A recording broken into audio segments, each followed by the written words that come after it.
Hello students. आज हम पढ़ेंगे इतिहास कक्षा 7 पाठ 2 नए राजा और उनके राज्य।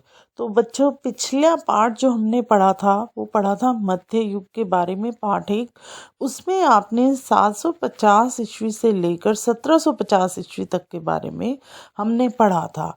तो अब हम क्या पढ़ेंगे? हम नए राजा और उनके राज्य। जैसे जैसे पहले देखो, हमारे यहाँ पर कुछ भी नहीं होता था, एक पाषाण युग। आपने कक्षा 6 में जब इतिहास पढ़ना शुरू किया था तब आपने देखा था कि हम पाषाण युग में रहते थे। मतलब कई लाखों वर्ष पहले हमारे यहाँ पर क्या हुआ था, हजारों वर्ष पहले, कि मानव जो था वो किस तरह से रहता था। फिर धीरे धीरे किस तरह से मानव का विकास हुआ और उसने कपड़े पहनना, खाना खाना शुरू किया और घर बनाने शुरू किए। घर के बाद फिर सिंचाई के साधन आए, कृषि के साधन आए, और किस तरह से फिर जो है हमारा एक जीवन कितना अच्छा बनने लगा। फिर उसमें कितनी तरह के जो हैं शासकों ने हमारे देश पर राज्य किया। और उसके बाद आपने क्या देखा, आज आप कौन सी उसमें रह रहे हो? आज आप 20वीं शताब्दी में जी रहे हो, और सोचो पहली शताब्दी का। और उसके बाद आज आपने कितनी तरक्की करी है, वो सब हम जो है इस पाठ में देखेंगे कि किस तरह से हमारा विकास होता आया। 1750 ईस्वी तक आपको बताया था कि हम पिछले पाठ में जब हमने पढ़ा था कि 750 ईस्वी से लेकर 1750 ईस्वी तक पढ़ा। आज आप कौन से उसमें रह रहे हो? आज आप रह रहे हो 2023 में। तो ये आज हम पाठ बना रहे हैं तो 2023 चल रहा है। तो 2023 और 17, उससे पहले 1750 तक आप पढ़ चुके हो। अब आगे हम इस पाठ में आपको पढ़ाएंगे। तो हम शुरू करते हैं, और फिर आप देखिएगा कि आज से कितने वर्ष पहले हमारे यहाँ पर कैसा जीवन था। जो राजा थे वो किस तरह से अपना राज्य बनाते थे और फिर वो किस तरह से कार्य करते थे। तो अब हम शुरू करते हैं यह पाठ 2 कक्षा 7 नए राज्य और उनके राज्य। 7वीं शताब्दी के बाद कई राजवंशों का उदय हुआ। हमने पीछे 7वीं शताब्दी पढ़ी थी, अब आगे देखिए। 7वीं शताब्दी के बाद क्या उसमें ही राजा बनने लग गए थे? तो अब आपको इतिहास की एक मज़ेदार बात है कि आपके एनसीईआरटी में बहुत से मानचित्र दिए जाते हैं। तो मानचित्र के द्वारा पढ़ना कितना ही सरल और आसान हो जाता है। आप स्पष्ट रूप से देख सकते हो कि कैसे कहाँ कहाँ तक राज्य जो है फैला हुआ है, क्षेत्र राजा का। और वो जैसे अब ये भी आप मानचित्र देख रहे हो, इस मानचित्र में कितने ही रंगों से दर्शाया गया है। हरा रंग है, नीला रंग है, गुलाबी रंग है, और इनकी बाउंड्री देखो लाल रंग से की गई है। तो कितना सरल हो जाता है समझना। तो एनसीईआरटी में जो ये मानचित्र द्वारा समझाया जाता है, यह हमारी पढ़ाई को बहुत ही सरल बना देते हैं। तो आप ये मानचित्र अच्छे से देखिए। इसमें आप क्या देखेंगे? उपमहाद्वीप के विभिन्न हिस्सों में 7वीं से 12वीं शताब्दी के बीच शासन करने वाले प्रमुख राजवंशों को दिखलाया गया है। तो 7वीं शताब्दी का आप पढ़ चुके हो। 7वीं शताब्दी से 12वीं शताब्दी के बीच जो भी समय था, तब कौन कौन से शासन करने वाले राजवंश आए थे उनके बारे में है। अब आप यह देखिए, ये जो आप मानचित्र देख रहे हो, इस मानचित्र में क्या है? 7वीं 12वीं शताब्दियों के प्रमुख राज्य कौन कौन से थे उस समय पर? प्रमुख राज्य मानचित्र में आप ध्यान से देखेंगे तो आप देखेंगे कि गुज्जर प्रतिहार, राष्ट्रकूट, पाल, चोल और चौहानों के स्थान का निर्धारण कीजिए। क्या आप आज उन राज्यों की पहचान कर सकते हैं जिनका उन पर नियंत्रण था? तो अब आप ये देख रहे हो, इसमें कौन कौन से दिखाए गए हैं।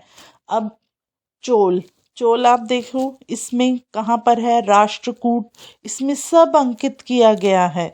और आज के समय में देखो, आप ये मानचित्र अगर देख रहे हो तो कन्नौज भी है, इंद्रप्रस्थ, प्रयागराज, बनारस, ये सब जो हैं आप इनको आज भी पहचान सकते हो कि यह कहाँ पर स्थित हैं। तो समझ में आ गया आपको कि उस समय पर कौन से राजा थे और उन्होंने किस तरह से इसमें राज्य किया। अब आगे हम इसमें आपको विस्तार से बताएंगे। नए राजवंशों का उदय। 7वीं सदी आते आते उपमहाद्वीप के विभिन्न भागों में बड़े भूस्वामी और योद्धा सरदार अस्तित्व में आ चुके थे। राजा लोग प्राय उन्हें अपने मातहत या सामंत के रूप में मान्यता देते थे। उनसे उम्मीद की जाती थी कि वे राजा या स्वामी के लिए उपहार लाएं। तो बच्चों, क्या था कि जब 7वीं सदी आई तो क्या हुआ कि जो भी हैं राजा, उन्होंने पहले आपको हमने पीछे भी पढ़ाया था कि जब राजा अपना विस्तार करना चाहते थे तो वो अपने साथ वाले क्षेत्र पर या राज्य पर युद्ध बोल देते थे, और जहाँ पर कोई दूसरा राजा राज्य कर रहा होता था तो वो उसको हरा देते थे और उस राज्य को अपने में शामिल कर देते थे। तो पहले के समय में जो योद्धा होते थे वो इस तरह से कार्य करते थे और अपने राज्य को, अपने हिस्से को वो इस तरह से बढ़ा लेते थे।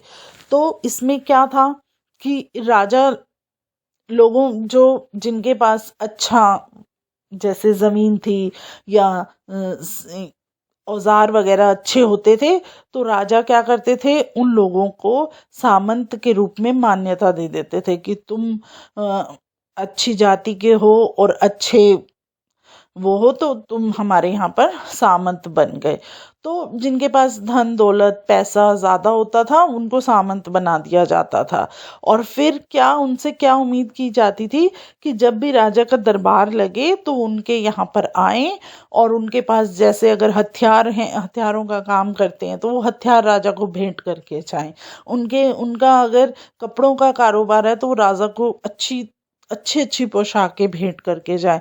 तो उस समय में जो था राजा, वो इस तरह से कार्य होता था। उनका राज्य, जो राजा का कार्य होता था वो इन्हीं से चलता था कि जो उनको अनाज दे गया, जो उनको वो औजार दे गया, ऐसे कपड़े दे गया, तो इस तरह से राजा अपना राज्य चलाते थे।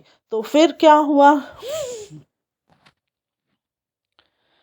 अधिक सत्ता और संपदा हासिल करने पर सामंत अपने आप को महासामंत, महामंडेश्वर, पूरे मंडल का महान स्वामी इत्यादि घोषित कर देते थे। कभी कभी वे अपने स्वामी के आधिपत्य से स्वतंत्र हो जाने का भी दावा करते थे। अब जो सामंत थे उनके पास, अब जैसे वो व्यापार भी करते थे, दूसरे देश में जाकर या दूसरे स्थानों पर जाकर वो व्यापार भी करते थे।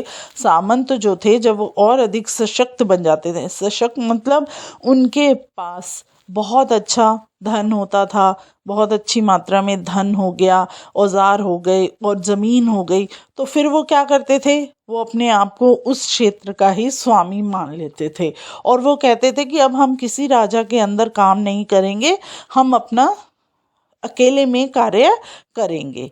तो आगे देखिए, यह आप एक चित्र देख रहे हैं साइड में, इस चित्र को आप ध्यान से देखिए। यह चित्र किस चीज का है? यह चित्र है अलोरा की गुफा 15 का भित्ति चित्र, जिसमें विष्णु को नरसिंह अर्थात पुरुष सिंह के रूप में दिखलाया गया है। यह राष्ट्रकूट काल की कृति है। तो यह चित्र किसका है? यह चित्र है एलोरा की गुफा में, जिसमें विष्णु भगवान को एक नरसिंह के रूप में दिखाया गया है। जो ये कब की है? यह है राष्ट्रकूट काल की कृति। अभी हमने आपको बताया था ना कि कौन कौन से जो है यहाँ पर, जैसे चोल वंश आया, ये आया, तो इन्होंने राज्य किया था। अब आप आगे देखेंगे, कुछ अन्य उदाहरणों में उद्यमी परिवारों के पुरुषों ने अपनी राजशाही को कायम करने के लिए सैन्य कौशल का इस्तेमाल किया। मिसाल के तौर पर कदम, मयूर शरणम और गुज्जर प्रतिहार हरिचंद्र ब्राह्मण थे, जिन्होंने अपने प्रारंभिक पेशे को छोड़कर क्षेत्र को अपना लिया और क्रमशः कर्नाटक और राजस्थान में अपने राज्य सफलतापूर्वक स्थापित किए। तो बच्चों, बहुत से ऐसे परिवार थे उद्यमी जिनमें साहस था, जिनमें बहुत अच्छा सैन्य कौशल क्या होता है, जैसे तलवार चलाना, धनुष को चलाना। तो ऐसे सैन्य कौशल में बहुत से ऐसे कार्य आते थे जिसमें वो पराक्रमी थे, जिसमें उनको बहुत अच्छा वो अपने आप को मानते थे। तो उन्होंने क्या किया, उन्होंने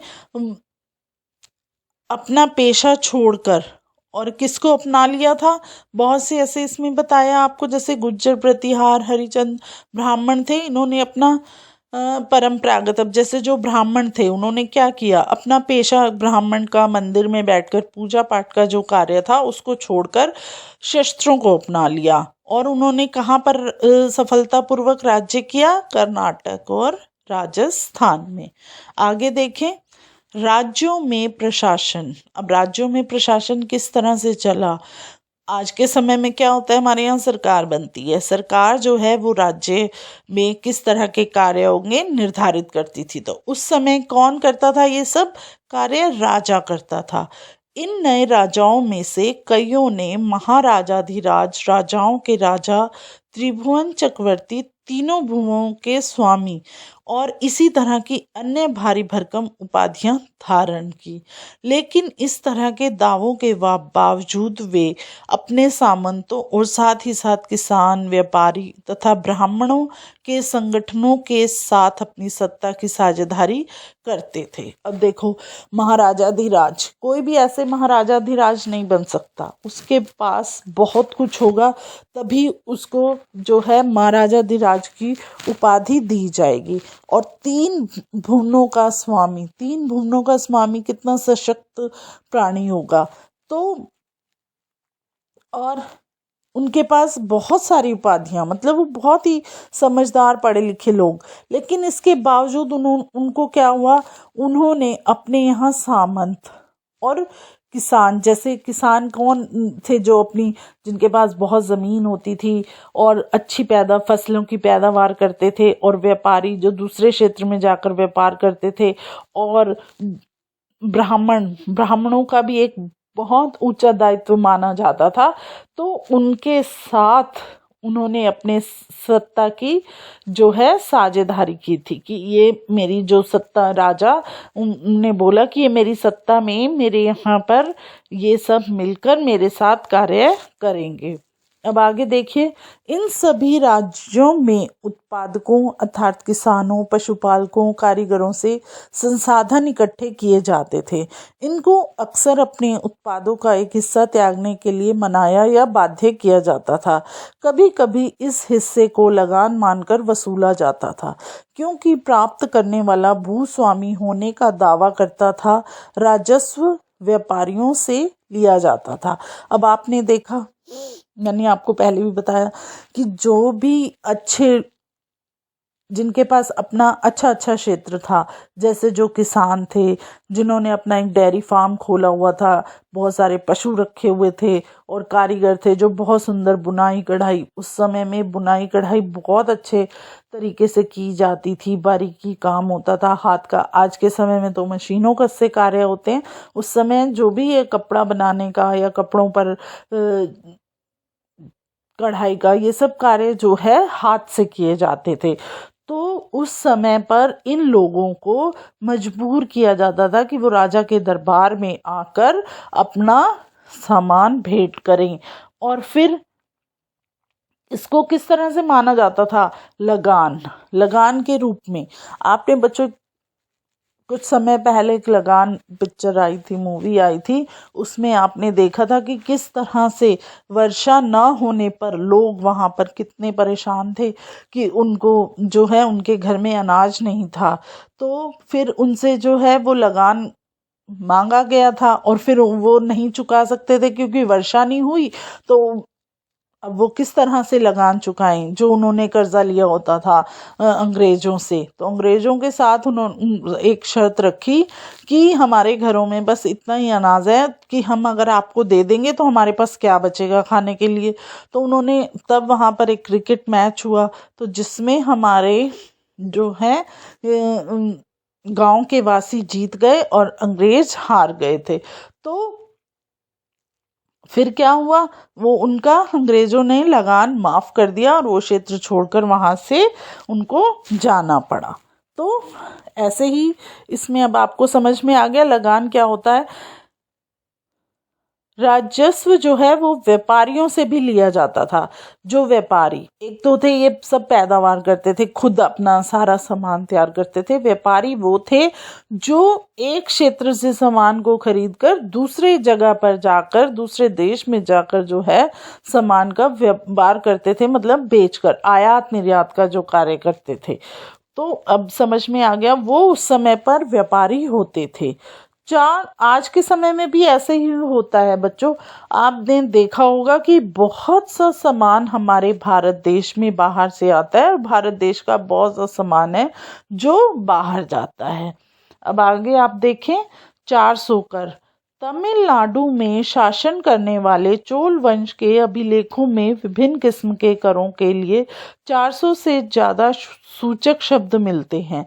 सबसे अधिक उल्लेखित कर हैं वेटी, जो नगद की बजाय जबरन श्रम के रूप में लिया जाता था, यानी जबरन श्रम, और कदमई यानी कि भू राजस्वित है।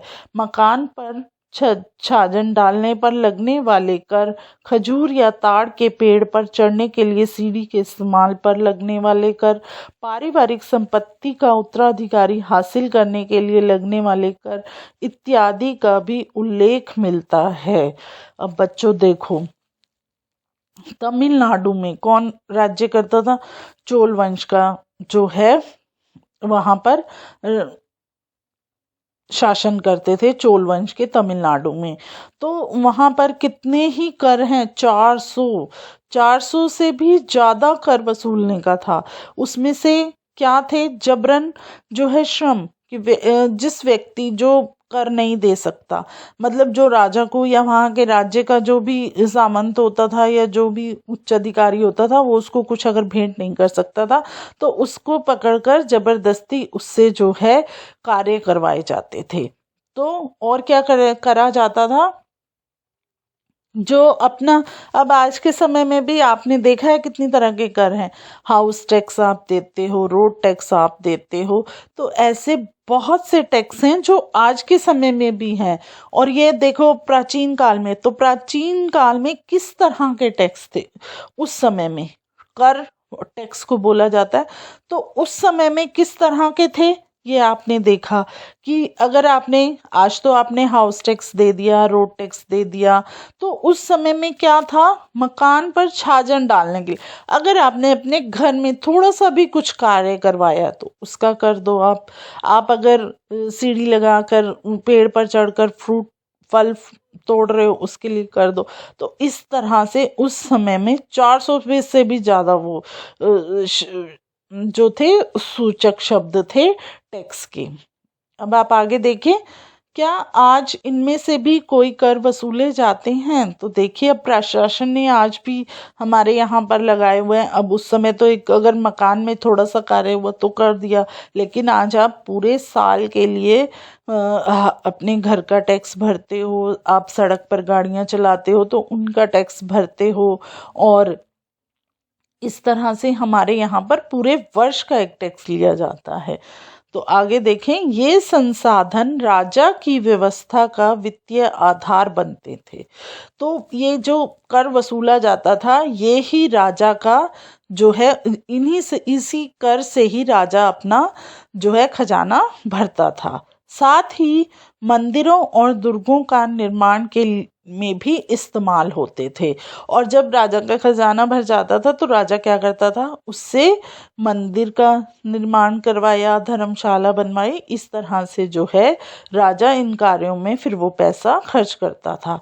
संसाधन उन युद्धों को लड़ने में भी इस्तेमाल होते थे और जिनसे लूट की शक्ल में धन मिलने की तथा जमीन और व्यापारिक मार्गों के प्रयोग की संभावनाएं बनती थी।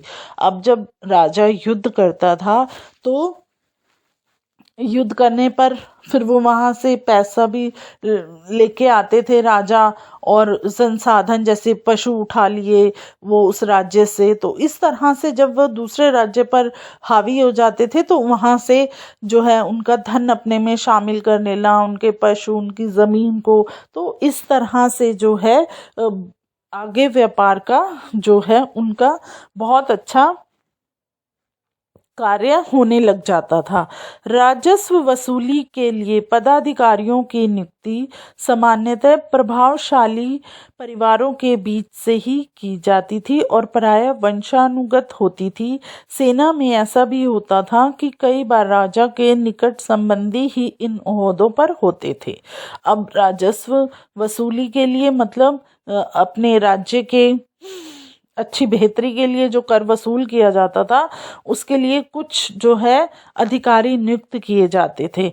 और वो किस अधिकारी कहाँ से होते थे? वो या तो राजा के ही परिवार के सदस्य होते थे और या उसके निकट के संबंधी या रिश्तेदार होते थे जो कि क्या करते थे? उच्च पदों पर कार्य करते थे। आगे देखें, प्रशस्तियां और भूमि अनुदान। प्रशस्तियों में ऐसे ब्यौरे होते हैं जो शब्दाशय सत्य नहीं हो सकते, लेकिन ये प्रशस्तियां हमें बताती हैं कि शासक खुद को कैसा दर्शाना चाहते थे। मिसाल के लिए शूरवीर विजय योद्धा के रूप में ये विद्वान ब्राह्मणों द्वारा रची गई जो अक्सर प्रशासन में मदद करते थे। प्रशस्तियां क्या होती हैं? जो हमें उस समय में ब्राह्मण जो हैं वो पढ़े लिखे होते थे, वो लिखते थे। तो राजा लोग उन ब्राह्मणों को कहते थे कि हमारे बारे में आप अच्छा अच्छा लिखो। तो ये जो है, तो ब्राह्मण क्या करता था? तो ब्राह्मण राजा के कहने पे ही चलते थे, तो वो उसमें उस राजा की अच्छाइयों को बहुत बढ़ा चढ़ाकर लिखते थे। तो प्रशस्तियां क्या होती हैं? जैसे आज के आपने सुना होगा कि हमारे यहाँ ग्रंथ होते हैं। तो जैसे अब आज के समय में तो क्या हो गया कि सब कुछ आप लैपटॉप में, कंप्यूटर्स में डाउनलोड करके रख देते हो, और फिर जब आपको खोल के पढ़ना है कि पिछले वर्ष में कितनी जनसंख्या थी और उस जनसंख्या का कितना हमारे यहाँ पर जो है अनाज पैदा हुआ, ये सब तो उस समय में कॉपी पर या पन्नों पर ये सब लिखा जाता था। तो उन पन्नों की एक वो जो है किताब बनाई जाती थी, तो उनको प्रशस्तियां कहा जाता था। आगे देखें आप, नागभट्ट की उपलब्धियां। अब नागभट्ट की उपलब्धियों के बारे में आप पढ़ेंगे। कई शासकों ने प्रशस्तियों में अपनी उपलब्धियों का बखान किया है। अपने पिछले साल गुप्त शासक समुद्रगुप्त की प्रशस्ति के बारे में पढ़ा। संस्कृत में लिखी गई ग्वालियर मध्य प्रदेश में पाई गई एक प्रशस्ति में प्रतिहार नरेश नागभट्ट के कामों का वर्णन इस प्रकार किया गया है। आंध्र, संधेव सिंध, विदर्भ महाराष्ट्र का एक हिस्सा और कलिंग उड़ीसा का एक हिस्सा के राजा उनके आगे तभी धराशायी हो गए जब वे राजकुमार थे। उन्होंने कन्नौज के शासक चक्रयुध को विजित किया। उन्होंने वंग बंगाल का हिस्सा, अनंत गुजरात का हिस्सा, मालवा मध्य प्रदेश का हिस्सा, किरात वनवासी, तुर्क तुर्क, वत्स, मत्स्य दोनों उत्तर भारत के राजाओं को पराजित किया। तो बच्चों, किस तरह से जो है नागभट्ट ने अपने बारे में जो प्रशस्ति में कितनी अपनी उपलब्धियों का बखान किया। तो उन्होंने कितने सारे जो है राज्यों पर राज्य किया और कितने ही जो हैं शासकों को उन्होंने जो है हराया। आगे देखते हैं हम। राजा लोग प्रायः ब्राह्मणों को भूमि अनुदान से पुरस्कृत करते थे। ये ताम्र पत्रों पर अभिलिखित होते थे जो भूमि दान पाने वाले को दिए जाते थे। तो उस समय में बच्चों जो राजा थे वो ब्राह्मणों को क्या देते थे, भूमि, अपनी थोड़ी सी जमीन जो है उनको देकर उनको पुरस्कृत करते थे। जैसे आज के समय में आपने देखा है हमारे यहाँ पर आपने 26 जनवरी पर देखा है कि कितने नौसेना, जल सेना और शूरवीरों को किस तरह से जो है पदक से सम्मानित किया जाता है। और उस समय में राजा लोग क्या करते थे, जो ब्राह्मण थे, जो ताम्र की जो मतलब ऐसे, अब आप ये देख रहे हैं ये क्या है, ये तांबे के जो है इनको क्या बोला गया है, इसमें इनको ताम्रपत्र बोला गया है। ये मतलब धातु के बने होते थे और इस पर जो है वो ब्राह्मण लिखते थे। तो इस पर लिखना बहुत कठिन होता है, तो बहुत कठिन कार्य जो ब्राह्मण करता था और राजा की उपलब्धियों को बहुत अच्छे से बखान करता था। तो राजा लोग उसको क्या करते थे, भूमि दान में देते थे। आगे देखिए, भूमि के साथ क्या क्या दिया जाता था। यह चोलों के द्वारा दिए गए एक भूमि अनुदान के तमिल भाग का एक अंश है। हमने मिट्टी के मेड़े बनाकर साथ ही कांटेदार झाड़ियां लगाकर भूमि की सीमाओं को चिन्हित कर दिया।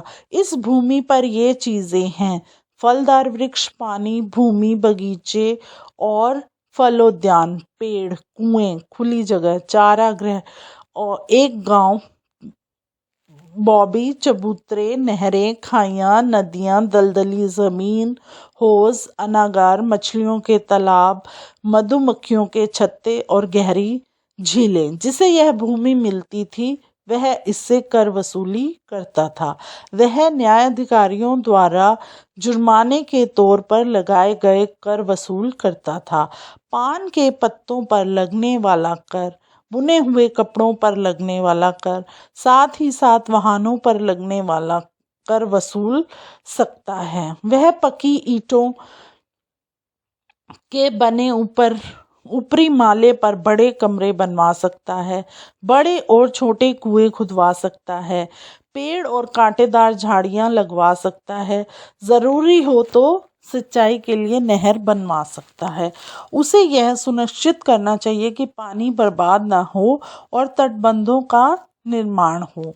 लेख में सिंचाई के जितने संभव स्रोत का उल्लेख है उनकी सूची बनानी है आपको और इस पर विचार विमर्श करना है कि इसका इस्तेमाल कैसे होता है।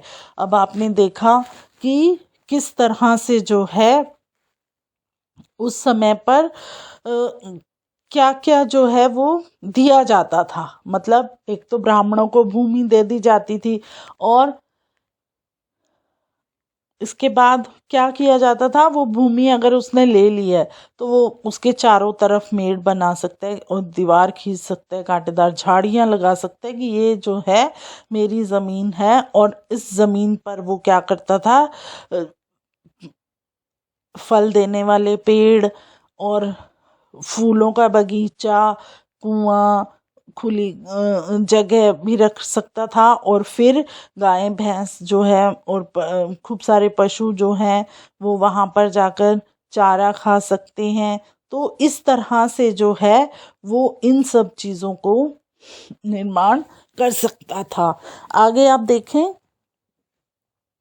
12वीं शताब्दी में एक वृद्ध संस्कृत काव्य भी रचा गया जिसमें कश्मीर पर शासन करने वाले राजाओं का इतिहास दर्ज है। इसे कल्हण नामक एक रचनाकार द्वारा रचा गया। कल्हण ने अपना वृत्तांत लिखने के लिए शिलालेखों, दस्तावेजों, प्रत्यक्षदर्शियों के वर्णनों और पहले के इतिहासों समेत अनेक तरह के स्रोतों का इस्तेमाल किया। प्रशस्तियों के लेखकों से भिन्न वह अक्सर शासकों और उनकी नीतियों के बारे में आलोचनात्मक रुख दिखलाता है। इसीलिए 12वीं सदी के लिए यह असाधारण ग्रंथ था। तो बच्चों, 12वीं शताब्दी में क्या हुआ, एक संस्कृत काव्य की रचना की गई और उसमें कश्मीर पर शासन करने वाले राजाओं का जो है इतिहास लिखा गया। इसे कल्लन नामक एक रचनाकार ने लिखा। और क्या हुआ, शिला और उसमें उसने क्या किया, उसने जो है कल्हन ने अपना वृतांत लिखने के लिए शिलालेख मतलब पत्थर के जो होते हैं उन पर लिखा, और कुछ दस्तावेज मतलब पन्नों पर लिखा। प्रत्यक्षदर्शियों के वर्णनों और पहले के इतिहासों समेत उस समय पर बहुत सारी ऐसी चीजें होती थी। जैसे अब आपने पीछे देखा कि पात्र वो धातु के होते थे, तो उस पर उन्होंने लिखा, तांबे के धातुओं पर लिखा, ऐसे कागजों पर लिखा। ऐसे बहुत सारी चीजें होती थी। पहले पत्थरों पर भी लिखा जाता था, जिसको शिलालेख कहते हैं। तो ऐसे जो लेख हैं, तो उन्होंने जो है जो कल्हन ने क्या किया, अक्सर शासकों और उनकी नीतियों के बारे में जो है आलोचनात्मक मतलब कोई अच्छी बातें नहीं लिखी, उनकी आलोचना की। तो इसलिए 12वीं सदी के लिए यह क्या था, एक असाधारण ग्रंथ था। मतलब जिसमें उस राजा की अच्छाइयाँ नहीं थी, वहाँ के राज्य के बारे में सब कुछ बुरा लिखा गया था, इसीलिए उसको किसी ने मान्यता नहीं दी। तो वो एक असाधारण ग्रंथ माना गया। आगे देखें आप, धन के लिए युद्ध। आपने यह गौर किया होगा कि इनमें से प्रत्येक शासक राजवंश का आधार कोई क्षेत्र विशेष था। वे दूसरे क्षेत्रों पर भी नियंत्रण करने का प्रयास करते थे। मैंने आपको बताया ना कि वो अपने राज्य के विस्तार के लिए वो दूसरे राज्यों पर जो है युद्ध करते थे। उनका अपने पास अगर धन की कमी हो जाती थी या अस्त्र शस्त्रों की कमी हो जाती थी, तो वो अपने जो है उस चीज़ को, वर्चस्व को बढ़ाने के लिए वो अपने यहाँ पे जो उनके सामंत थे उनसे लेकर वो दूसरे राज्यों पर युद्ध कर कर अपने राज्य को और अपने क्षेत्र को इस तरह से बढ़ाते थे। एक विशेष रूप से वांछनीय क्षेत्र था गंगा घाटी में कन्नौज नगर। अब आपने जब मानचित्र देखा पाठ के शुरू में, तो हमने आपको दिखाया था उसमें कन्नौज, बनारस, ये सब राज्य हमने आपको उसमें दिखाए थे। तो वही अगर आप ध्यान में रखो तो देखो वहाँ पर क्या है, विशेष रूप से वांछनीय क्षेत्र क्या था, गंगा घाटी में कन्नौज नगर। गुर्जर प्रतिहार कूट और पाल वंशों के शासक सदियों तक कन्नौज के ऊपर नियंत्रण को लेकर आपस में लड़ते रहे। तो क्यों लड़ते थे, गुज्जर कहते थे ये हमारा है और पाल वंश कहते थे ये हमारा है। तो इसीलिए वो उस क्षेत्र को लेकर उनके बीच में आपस में जो है वो लड़ाई होती रही। ये लड़ाई जो है लंबी चली और इसमें 3 पक्ष थे। इसीलिए इतिहासकारों ने प्राय इसकी चर्चा जो की वो उसमें की त्रिपक्षीय संघर्ष के रूप में। मतलब उसमें 3 जो थे वो लड़ाई कर रहे थे। कौन कौन थे वो, गुज्जर थे, राष्ट्रकूट थे और पाल वंश थे। इन तीनों के शासक जो है वो कन्नौज पर अपना अधिकार पाने के लिए आपस में लड़ते रहे। तो इसीलिए इसकी चर्चा किस पर हुई, त्रिपक्षीय संघर्ष के रूप में। आगे देखो, जैसा कि हम देखेंगे पृष्ठ 62-66 शासकों ने बड़े मंदिरों का निर्माण करवाकर भी अपनी सत्ता और संसाधनों का प्रदर्शन करने का प्रयास किया। इसीलिए जब वे एक दूसरे के राज्य पर आक्रमण करते थे तो मंदिरों को भी अपना निशाना बनाते थे, जो कभी कभी बहुत अधिक संपन्न होते थे। अब क्या है, आपने जो जब पाठ 62 और 66 पर आओगे तो आप देखोगे, आपको हमने ऊपर भी बताया था अभी इसी पाठ में, कि शासक के पास अगर उनका खजाने में भरपूर भंडार होता था तो वो क्या है, मंदिर बनवाते थे और बहुत से अपने राज्य में कार्य करते थे। तो क्या होता था, जब एक राज्य दूसरे पर आक्रमण करते थे तो वो मंदिरों को भी अपना निशाना बनाते थे, जो कि मंदिर बहुत अच्छे और सुंदर होते थे। और उनमें जो है बहुत मतलब जैसे आज के समय में भी आपने देखा होगा मंदिरों में भगवान पर सोने के गहने ऐसे चढ़ाए जाते हैं, तो चढ़ाए होते थे तो जिनमें बहुत अधिक जो है वो होता था, तो वो उसको अपने अधिकार क्षेत्र में लेते थे। इसके बारे में आप पूरा किसमें पढ़ोगे? पार्ट 5 में। अफगानिस्तान के गजनी का सुल्तान मोहम्मद ऐसे शासकों में से सबसे प्रसिद्ध है। उसने 1997 से 1030 तक शासन किया और अपने नियंत्रण का विस्तार मध्य एशिया के भागों, ईरान और उपमहाद्वीप के उत्तर पश्चिमी हिस्सों तक किया। वह लगभग हर साल उपमहाद्वीप पर हमला करता था। उसका निशाना थे संपन्न मंदिर, जिनमें गुजरात का सोमनाथ मंदिर भी शामिल है। महमूद जो धन उठा ले गया, उसका बहुत बड़ा हिस्सा गजनी में एक वैभवशाली राजधानी के निर्माण में खर्च हुआ। तो देखो बच्चों, उस समय में आपने गजनी का नाम तो बहुत सुना होगा। जो सुल्तान गजनी का जो सुल्तान था महमूद, वो बहुत ही एक माना हुआ नाम है। उसने कितने सालों तक यहाँ पर राज्य किया, शासन किया, और उसने कितने सारे देशों पर, मध्य एशिया के भाग, ईरान और तो उसने देखो हमारे यहाँ पर गुजरात में सोमनाथ मंदिर है जिसके बारे में आपने सुना होगा, वहाँ मंदिर के बारे में। तो देखो ये मंदिर कितना पुराना है, सोमनाथ का मंदिर। तो वहाँ पर कितना जो है उस समय में भी धन था, उसके जो खजाने थे वो भरपूर थे। क्योंकि आपने देखा होगा, आप टीवी में समय समय पर अगर समाचार सुनते हैं तो देखते हैं ना कि माता वैष्णो देवी पर इतना धन एकत्रित हुआ, इकट्ठा उनके खजाने में हुआ।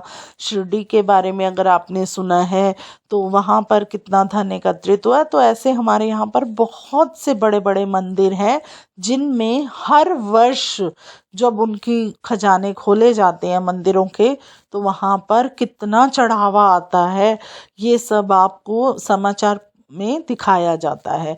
तो इसी तरह उस समय में भी सोमनाथ मंदिर में बहुत अधिक धन था जिसको गजनी ने उठा लिया।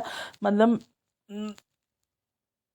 इसको सुल्तान महमूद ने उठा लिया और उसके उठाने से उसका एक बहुत बड़ा हिस्सा उसने गजनी में एक वैभवशाली राजधानी के निर्माण में खर्च किया। मतलब उसने अपनी राजधानी को, उस धन को अपनी राजधानी बनाने में, बहुत सुंदर राजधानी उसने अपनी बनाई इस धन से। सुल्तान मोहम्मद अपने द्वारा जीते हुए लोगों के बारे में भी कई बातें जानना चाहता था और उसने अल बेरूनी नामक एक विद्वान को इस उपमहाद्वीप का लेखा जोखा लिखने का काम सौंपा। अरबी में लिखी गई उसकी कृति किताब अल हिंद आज भी इतिहासकारों के लिए एक महत्वपूर्ण स्रोत है। अल बेरूनी ने इसे तैयार करने के लिए संस्कृत के विद्वानों से परामर्श किया। तो अब देखो सुल्तान महमूद ने जिन जिन लोगों को जीता उनके बारे में क्या किया, उसने एक विद्वान अल बेरूनी को लिया और उसने उस महाद्वीप जो उसने जीता था उसके बारे में पूरा कुछ लिखने के लिए उसको कार्य सौंप दिया। और फिर उसने क्या किया, अल बेरूनी ने अरबी में एक उसकी कृति लिखी किताब अल हिंद, जो आज भी इतिहासकारों के पास है।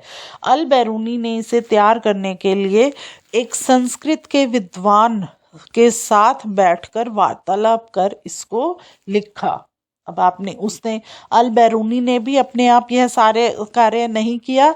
जो क्षेत्र था उसमें एक विद्वान था संस्कृत के, उनके साथ बैठकर कि यहाँ पर क्या क्या अच्छी चीज़ें हैं और यहाँ पर उपमहाद्वीप में जैसे एक तो मंदिर हो गया गुजरात का सोमनाथ मंदिर, और जो भी अच्छी अच्छी कृतियाँ वहाँ पर थी उसके बारे में उन्होंने किताब अल हिंद में लिखा। आगे देखें।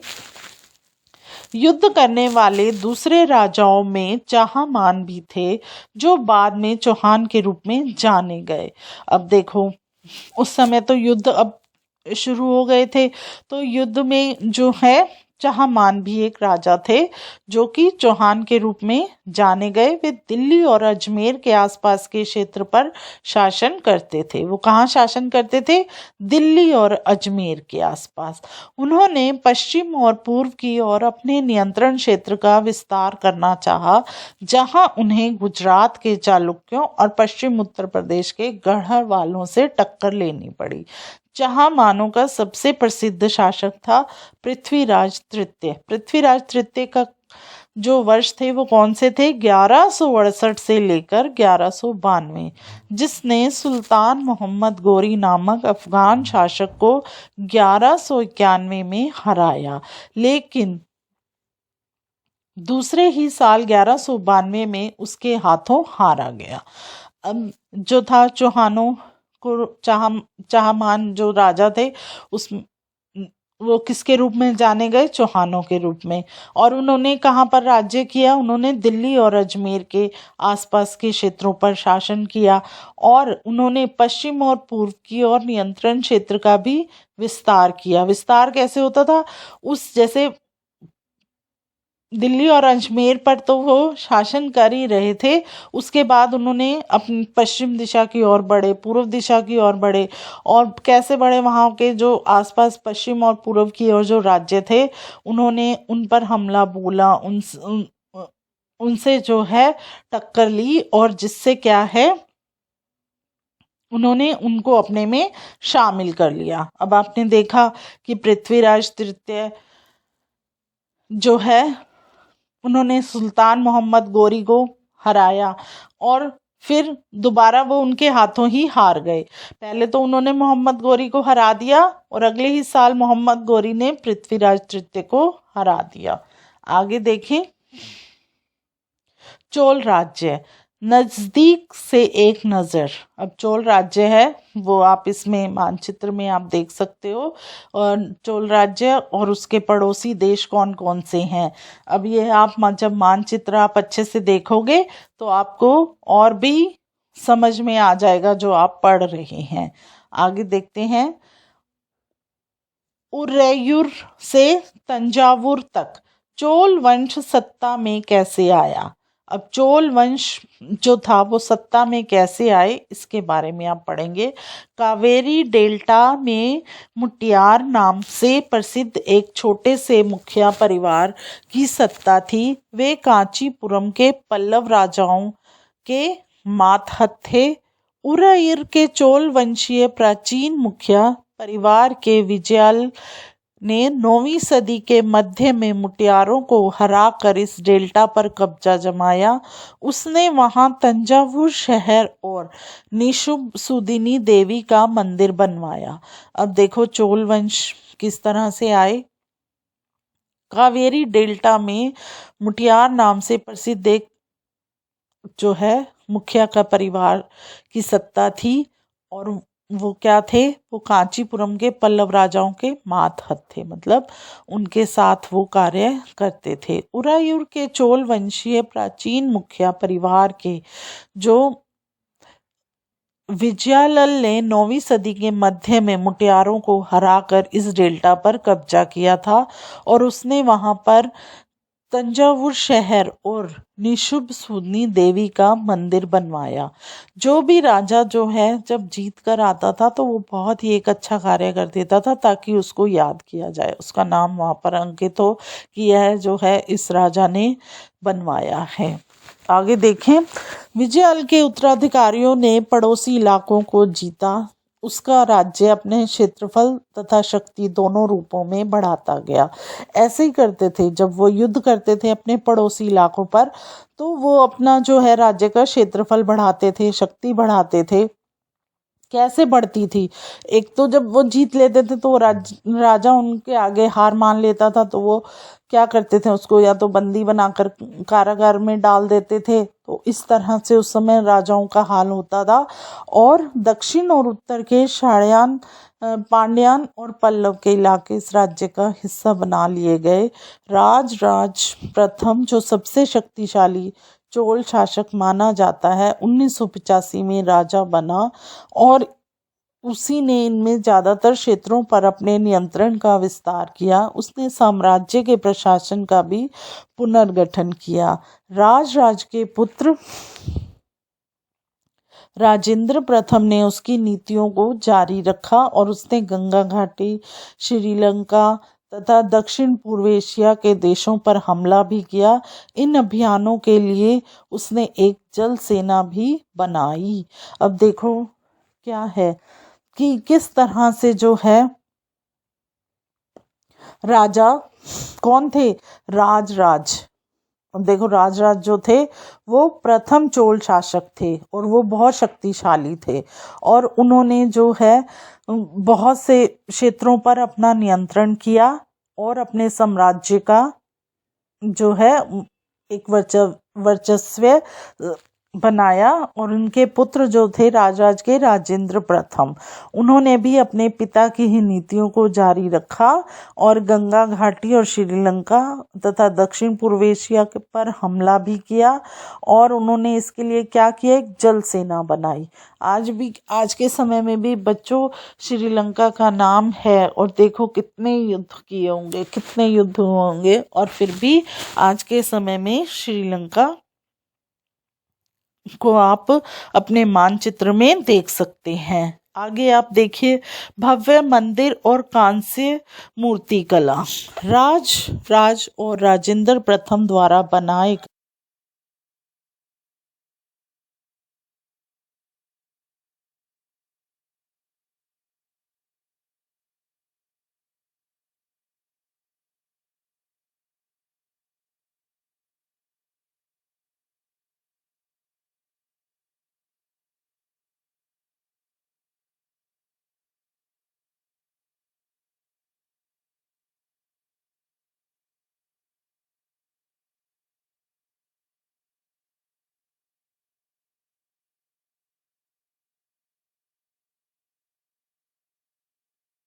तंजावुर और गंगईकोंड चोलपुरम के बड़े मंदिर स्थापत्य और मूर्तिकला की दृष्टि से एक चमत्कार है। चोल मंदिर अक्सर अपने आसपास विकसित होने वाली बस्तियों के केंद्र बन गए।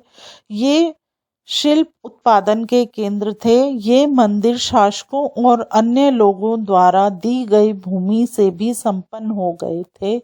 इस भूमि की उपज उन सारे विशेषज्ञों का निर्वाह करने में खर्च होती थी जो मंदिर के आसपास रहते और उसके लिए काम करते थे। पुरोहित, मालाकार, बावर्ची, मेहतर, संगीतकार, नर्तक इत्यादि। दूसरे शब्दों में मंदिर सिर्फ पूजा आराधना के स्थान नहीं थे, वे आर्थिक, सामाजिक और सांस्कृतिक जीवन के केंद्र भी थे।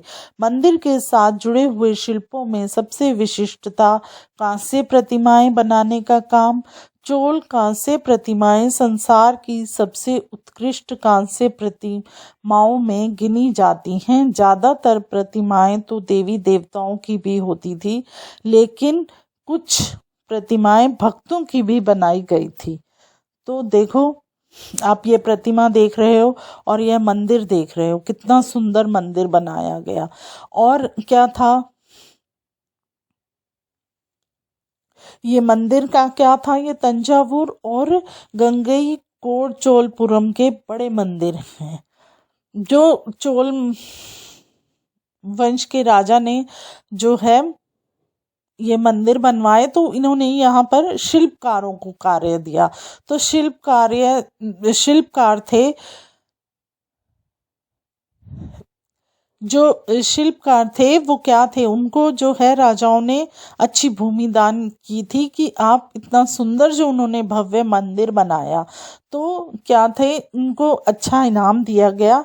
और क्या था कि मूर्तियां जो थी वो भगवान की तो उन्होंने बनाई बनाई, जो अच्छे जैसे सेवक थे उनकी भी जो है प्रतिमाएं बनाई गई। और और मंदिरों में जो है एक पूजा ही नहीं होती थी कि पूजा किया और दर्शन करो भगवान के और आप चले जाओ। वहां पर जो मंदिर थे इतने भव्य होते थे, तो वहां पर जो है बहुत से आर्थिक कार्य भी किए जाते थे, जैसे कुछ सभा हो गई, तो सामाजिक कार्य जैसे समाज में हो रही गतिविधियों पर वहां पर बैठकर चर्चा हो गई। और सांस्कृतिक कार्यक्रम जैसे तीज त्योहार भी उस मंदिर में मनाए जाते थे। तो आप समझ गए उस समय पर जो था किस तरह से मंदिरों का, भव्य मंदिर और कांस्य मूर्ति कला का उस समय पर कितना अच्छा योगदान उस समय के लोगों ने दिया। आगे देखें आप, कृषि और सच्चाई। चोलों की कई उपलब्धियां कृषि में हुए नए विकासों के माध्यम से संभव हुई।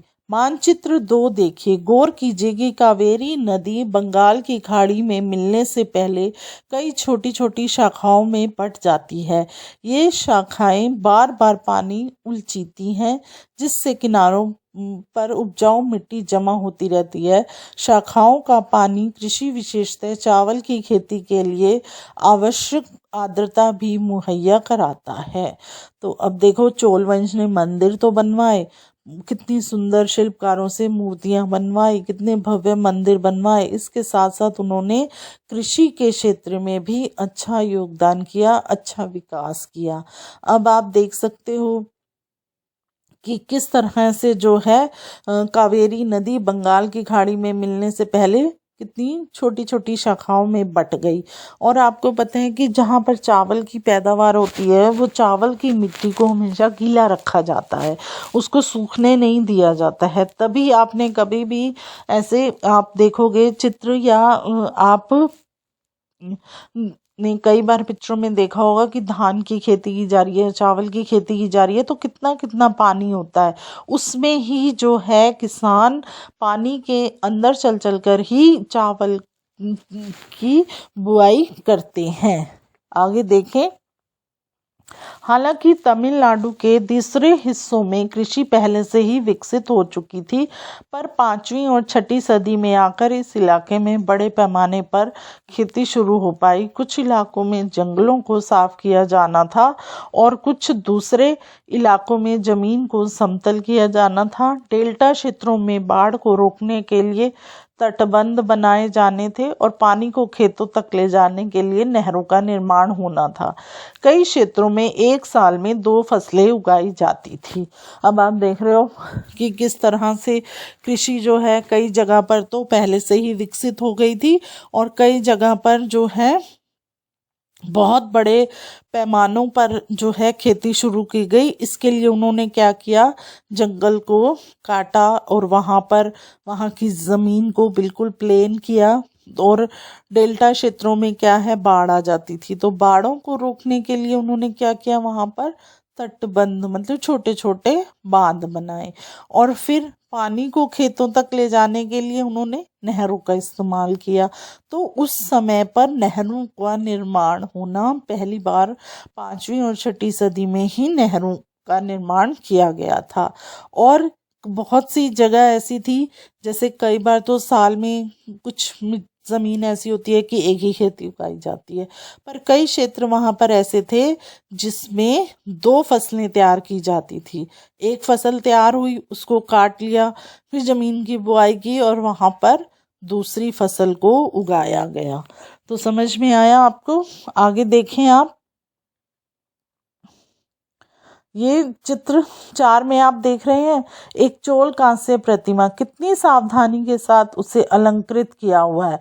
अगर आप इसको गौर से देखेंगे तो ऐसी प्रतिमाएं किस तरह बनाई जाती थी, यह जानने के लिए आप पाठ 6 पढ़ेंगे। तो जब आप पाठ 6 पढ़ेंगे तब आपको बताया जाएगा कि यह जो है प्रतिमाएं कितनी मुश्किल से बनती थी। अब आप देख रहे हैं पानी का तालाब और उसमें क्या देख रहे हैं आप, एक सीढ़ी खड़ी है। तो कई जगहों पर फसलों की सिंचाई कृत्रिम रूप से करना जरूरी था। सिंचाई के लिए कई पद्धतियां अपनाई जाती थी। कुछ इलाकों में कुएं खोदे गए, कुछ अन्य जगहों में बारिश के पानी को इकट्ठा करने के लिए विशाल विशाल सरोवर बनाए गए। स्मरण रहे कि सिंचाई के काम की योजना की जरूरत होती है, जैसे श्रम और संसाधनों को व्यवस्थित करना, इन कामों की देखरेख करना और यह तय करना कि पानी का बंटवारा कैसे किया जाए। ज्यादातर नए शासकों साथ ही साथ गांव में रहने वाले लोगों ने इन गतिविधियों में सक्रिय रूप से दिलचस्पी दिखाई। अब देखो, ये तो नहीं है कि आप एक ही इंसान है वो इतने बड़े खेत की बुआई कर लेगा। इसके लिए क्या होता है, और श्रमिक की ज़रूरत होती है, और एक फसल को तैयार करने के लिए बहुत समय और बहुत से संसाधन होते हैं। जैसे पहले आप उस जमीन की बुआई करोगे, आपने देखा है कि 2 बैल होते हैं, उन पर एक हल लगा होता है। वो बैलों को जो है चलाया जाता है और फिर वो जो है ज़मीन को खोदते हैं, ज़मीन को बराबर करते हैं, ज़मीन को अच्छा करते हैं, उपजाऊ बनाते हैं, उसमें खाद डालते हैं और फिर उसमें फसल लगाई जाती है। फिर फसल लगाने के बाद उसको टाइम पे पानी दिया जाता है। पानी देने के बाद फिर वहाँ पर अगर पशु आ जाएं, पक्षी आ जाएं, वो फसल खराब करते हैं, तो इनकी रोकथाम का भी इलाज किया जाता है। और कितना पानी कैसे देना है, पानी अगर हमारे यहाँ नहीं है तो पानी को वो कैसे स्टोर करते थे, जैसे बारिश के पानी को कहीं पर इकट्ठा कर लिया। इस तरह से जो है खेत में फसल को उगाया जाता है। तो इसके लिए कितनी मेहनत लगती है, और एक व्यक्ति नहीं करता इसको, एक जैसे एक ग्रुप के लोग, एक परिवार के सदस्य मिलकर जो है इस कार्य को करते हैं। तो जो गांव में रहने वाले लोग थे उन्होंने इसमें अपनी दिलचस्पी दिखाई, क्योंकि उनको तो वो रोज देखते थे कि यह कार्य कैसे होता है। तो गांव के लोगों ने अपनी रुचि दिखाई और जो है फसलों को अच्छी पैदावार के लिए उन्होंने बहुत कार्य किए। आगे देखें आप, साम्राज्य का प्रशासन। प्रशासन किस प्रकार संगठित था। किसानों की बस्तियां जो उर कहलाती थी, सींचती खेती के साथ बहुत समृद्ध हो गई थी। इस तरह के गांवों के समूह को नाडु कहा जाता था। ग्राम परिषद और नाडु न्याय करने और कर वसूलने जैसे कई प्रशासकीय कार्य करते थे। तो प्रशासन किस प्रकार संगठित था, वहां पर जो किसानों की बस्तियां थी वो क्या कहलाई जाती थी, उर कहलाई जाती थी। और गांव के समूह को नाडु भी कहा जाता था, जो ग्राम परिषद और नाडु न्याय करने और कर वसूलने जैसे जो है वो कार्य करते थे। आगे देखें आप, वेला लाल जाति के धनी किसानों को केंद्रीय चोल सरकार की देखरेख में नाडु के कामकाज में अच्छा खासा नियंत्रण हासिल था। उनमें से कई धनी भूस्वामियों को चोल राजाओं ने सम्मान के रूप में मेवुदवेलन, 3 राजाओं को अपनी सेवाएं प्रदान करने वाला वेलन या किसान अरियर प्रधान जैसी उपाधियां दी और उन्हें केंद्र में महत्वपूर्ण राज्य के पद सौंपे गए। तो अब जो चोल सरकार है उसमें किसने अच्छे कार्य किए और फिर किस तरह से उनको सम्मान दिया गया और किसानों को कितना महत्वपूर्ण माना गया और उनको बहुत सी उपाधियां जैसे प्रधान की उपाधि और बहुत से अपने राजकीय पद जो है उनको सौंपे गए। आगे देखें आप, भूमि के प्रकार। चोल अभिलेखों में भूमि की विभिन्न कोटियों का उल्लेख मिलता है। क्या है वो उल्लेख? वेलन वगई गैर ब्राह्मण किसान स्वामी की भूमि, ब्रह्मोदय ब्राह्मणों को उपहार में दी गई भूमि, शाला भोग किस विद्यालय के रख रखाव के लिए भूमि, देवदान, मटुकनी मंदिर को उपहार में दी गई भूमि। पलीचंदम, जैन संसाधनों को दान में दी गई भूमि। अब ये देखो, उन्होंने भूमि के कितने आपको वो बताए हैं कि प्रकार हैं ये। हमने देखा कि ब्राह्मणों को समय समय पर भूमि अनुदान या ब्रह्मोदय प्राप्त हुआ। परिणाम स्वरूप कावेरी घाटी और दक्षिण भारत के दूसरे हिस्सों में ढेरों ब्राह्मण बस्तियां अस्तित्व में आई। आपने देखा होगा कि ब्राह्मणों को कितना कुछ उन्होंने जो है भेंट किया है। किस तरह से भेंट हुआ? एक तो ब्राह्मण मंदिरों का अच्छा वो करते थे, और दूसरा वो प्रशस्तियां लिखते थे। तो इसीलिए जो है उस समय में ब्राह्मणों का एक अच्छा अस्तित्व था। प्रत्येक ब्रह्मोदय की देखरेख प्रमुख ब्राह्मण भूस्वामी ही एक सभा द्वारा की जाती थी। ये सभाएं बहुत कुशलता पूर्वक काम करती थी। इनके निर्णय शिलालेखों में प्राय मंदिरों के पत्थरों की दीवारों पर ब्यौरेवार दर्ज किए जाते थे।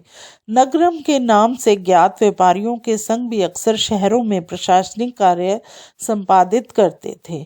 अब देखो, जो ब्राह्मण वर्ग था वो किस तरह से उन्होंने काम किया। उन्होंने मंदिरों की दीवारों पर भी, उसके शिलालेखों पर, जो शिलालेख मैंने बोला था वो क्या थे, वो मंदिरों की पत्थर की दीवारें होती थी, तो उन पर भी उन्होंने बहुत अच्छे अच्छे लेख लिखे। तो जो है उस समय में ब्राह्मणों को एक अच्छी मान्यता थी, तो वो जो भी कार्य करते थे वो अच्छे कार्य करते थे। तो आगे देखो कि नगरम के नाम से ज्ञात व्यापारियों के संघ भी जो है शहरों में प्रशासनिक कार्य, जो प्रशासन से संबंधित कार्य होते थे, वो कौन लोग करते थे? नगरम नाम से जो व्यापारी थे वो करते थे। आगे देखो, तमिलनाडु के चिंगलपुट जिले के उत्तर मेरू में से प्राप्त अभिलेखों में एक बात का सविस्तार वर्णन है कि ब्राह्मणों की सभा का संगठन कैसा था। सिंचाई के कामकाज, बाग बगीचों, मंदिरों इत्यादि की देखरेख के लिए सभा में विभिन्न समितियां होती थी। इनमें सदस्यता के लिए जो लोग योग्य होते थे उनके नाम ताल पत्र के छोटे टिकटों पर लिखे जाते थे और मिट्टी के बर्तन में रख दिए जाते थे, और किसी छोटे लड़के को हर समिति के लिए एक के बाद एक टिकट निकालने के लिए कहा जाता था। तो आपने देखा कि किस तरह से जो है बाग बगीचों, मंदिरों की देखभाल के लिए किस तरह से वो कार्य किए जाता था। समितियां होती थी, और फिर जो उन सदस्यता के लोग जो योग्य होते थे वही जो है उनके नाम जो है वो क्या किए जाते थे, छोटी छोटी टिकटों पर लिखे जाते थे और मिट्टी के बर्तनों में रख दिए जाते थे। और फिर जो है किसी भी छोटे बच्चे को बुलाकर वो एक टिकट निकालता था, और जिससे वो जो है उसको वो कार्य करने के लिए सौंप दिया जाता था। आगे देखें आप, अभिलेख और लिखित सामग्री।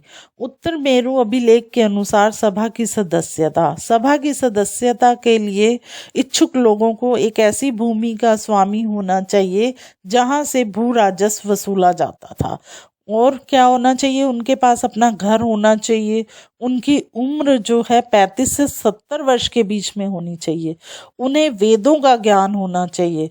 उन्हें प्रशासनिक मामलों की अच्छी जानकारी होनी चाहिए और ईमानदार होना चाहिए। यदि कोई पिछले 3 सालों में किसी समिति का सदस्य रहा है तो वह किसी और समिति का सदस्य नहीं बन सकता।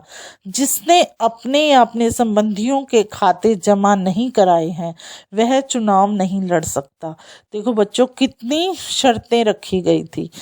तो आगे देखो, जिसने अभिलेखों में राजाओं और शक्ति संपन्न पुरुषों के बारे में तो जानकारी मिलती है, लेकिन यह जानना खासा मुश्किल है कि साधारण मर्दों और औरतों का जीवन इन राज्यों में कैसा था। 12वीं शताब्दी की तमिल कृति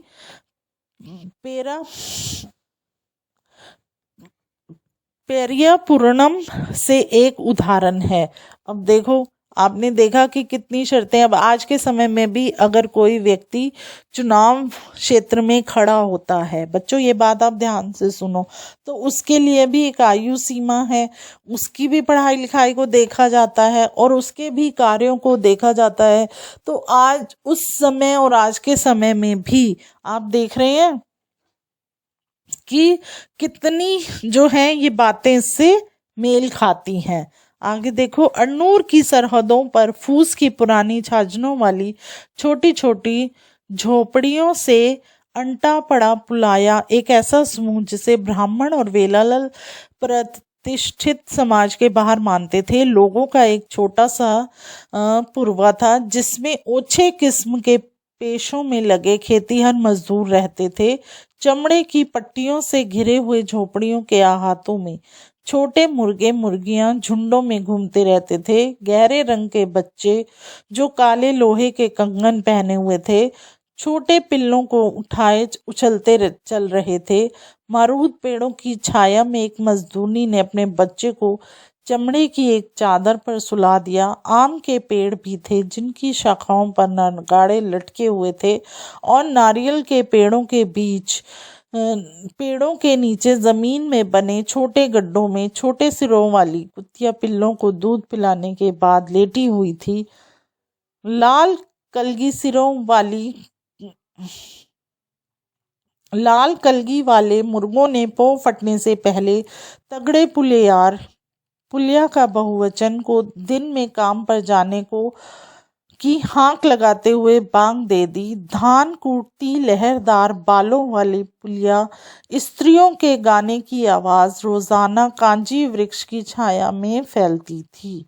अब आपने देखा कि यह एक क्षेत्र था, वहां पर किस तरह से जो था उसका सारा वर्णन कितने अच्छी तरीके से कराया गया। 12वीं शताब्दी की तमिल कृति कि पेरियापुरम से एक उदाहरण है ये, कि वहां पर लोग कैसे थे, कैसे रह रहे थे, बच्चे कैसे थे, वहां पर जो है वहां का दृश्य कितने अच्छे से आपके सामने इसमें प्रस्तुत हुआ। आगे देखें आप, तांग वंश के युग का चीन में तांग राजवंश के तहत एक साम्राज्य स्थापित हुआ जो लगभग 300 वर्ष तक 7वीं से 10वीं सदी तक सत्ता में रहा। इसकी राजधानी शियान दुनिया की सबसे बड़े नगरों में से एक थी, जहां तुर्की, ईरानी, भारतीय, जापानी और कोरियाई आया जाया करते थे। तांग साम्राज्य परीक्षा के माध्यम से नियुक्त की गई नौकरशाही द्वारा प्रशासित होता था। इन परीक्षाओं में हर इच्छुक व्यक्ति बैठ सकता था। अधिकारियों के चयन की यह व्यवस्था कुछ बदलावों के साथ 1911 तक कायम रही। भारतीय उपमहाद्वीप में प्रचलित व्यवस्थाओं में यह व्यवस्था किन मायनों से भिन्न थी। अब आप देखो, तांग वंश के युग का चीन किस तरह का था। वहां पर क्या था, वो जो राजधानी थी शियान, वो दुनिया की सबसे बड़े नगरों में से एक थी और वहां पर तुर्क भी जाते थे, ईरानी भी जाते थे, भारतीय भी, जापानी भी और कोरियाई सब आया जाया करते थे। और जो तांग साम्राज्य था उसने एक पेपर रखा हुआ था, जो इस परीक्षा को पेपर को पास करता था उसी को जो है वहां पर नियुक्त किया जाता था, अधिकारी बनाया जाता था। और यह जो है परीक्षा कब तक कायम रही, 1911 तक। इसके बाद जो है उसमें बदलाव आया। भारतीय उपमहाद्वीप में प्रचलित व्यवस्थाओं से यह व्यवस्था किन मायनों में भिन्न थी। एक तो देखो अब कितना अच्छा चीन ने अपना वो बनाया था। आगे आप देखें,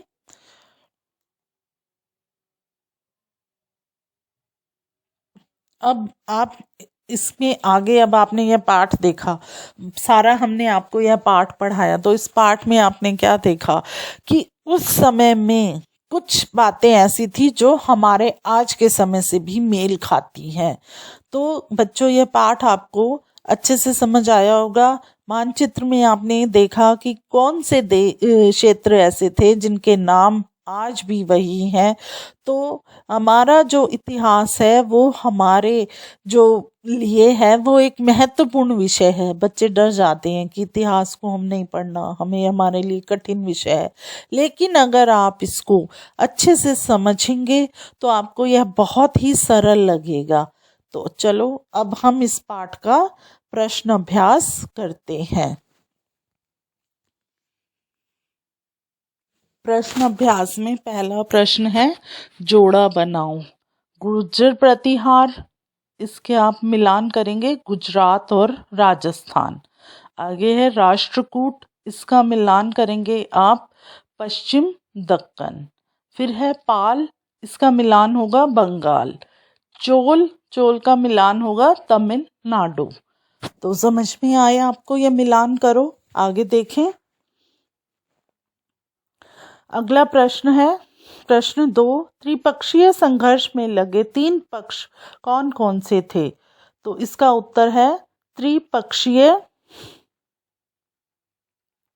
संघर्ष में लगे तीनों पक्ष गुर्जर प्रतिहार, राष्ट्रकूट और पाल। अगला प्रश्न नंबर 3, चोल साम्राज्य में सभा की किसी समिति का सदस्य बनने के लिए आवश्यक शर्तें क्या थी? तो उत्तर लिखेंगे आप, चोल साम्राज्य में सभा की किसी समिति का सदस्य बनने के लिए निम्न शर्तें आवश्यक थी। 1, सभा की सदस्यता के लिए इच्छुक लोगों को ऐसी भूमि का स्वामी होना चाहिए जहां से भू राजस्व वसूला जाता है। नंबर 2, उनके पास अपना घर होना चाहिए। नंबर 3, उनकी उम्र 35 से 70 वर्ष के बीच होनी चाहिए। नंबर 4, उन्हें वेदों का ज्ञान होना चाहिए। नंबर 5, ईमानदार होना चाहिए। नंबर 6, उन्हें प्रशासनिक मामलों की अच्छी जानकारी होनी चाहिए। तो ये हो गया आपका प्रश्न 3। अब प्रश्न 4, चहामानों के नियंत्रण में आने वाले 2 प्रमुख नगर कौन कौन से थे? तो उत्तर लिखें आप, चहामानों के नियंत्रण में आने वाले नगर थे कन्नौज, बनारस, इंद्रप्रस्थ और प्रयाग। तो यह हमारा प्रश्न 4 पूरा हुआ। अब प्रश्न 5, राष्ट्रकूट कैसे शक्तिशाली बने? राष्ट्रकूट शुरू में कर्नाटक के चालुक्य राजाओं के अधीन थे। 8वीं सदी के मध्य में एक राष्ट्रकूट शासक दंती दुर्ग ने चालुक्यों की अधीनता से इनकार कर दिया। बाद में चालुक्यों को उसने हराया और अपनी सैनिक शक्ति में वृद्धि की। तो समझ में आया ये आपको प्रश्न 5। आगे है प्रश्न 6, नए राजवंशों ने स्वीकृति हासिल करने के लिए क्या किया? नए राजवंशों ने स्वीकृति हासिल करने के लिए निम्न कार्य किए। राजा लोग नए राजवंशों को अपने मातहत या सामंत के रूप में मान्यता देते थे। अधिक सत्ता और संपदा हासिल करने पर सामंत अपने आप को महासामंत, महामंडलेश्वर इत्यादि घोषित कर देते थे। प्रश्न 3, कभी कभी वे अपने स्वामी के आधिपत्य से स्वतंत्र हो जाने का दावा भी करते थे। उद्यमी परिवारों के पुरुष ने अपनी राजशाही का कायम करने के लिए सैन्य कौशल का इस्तेमाल किया।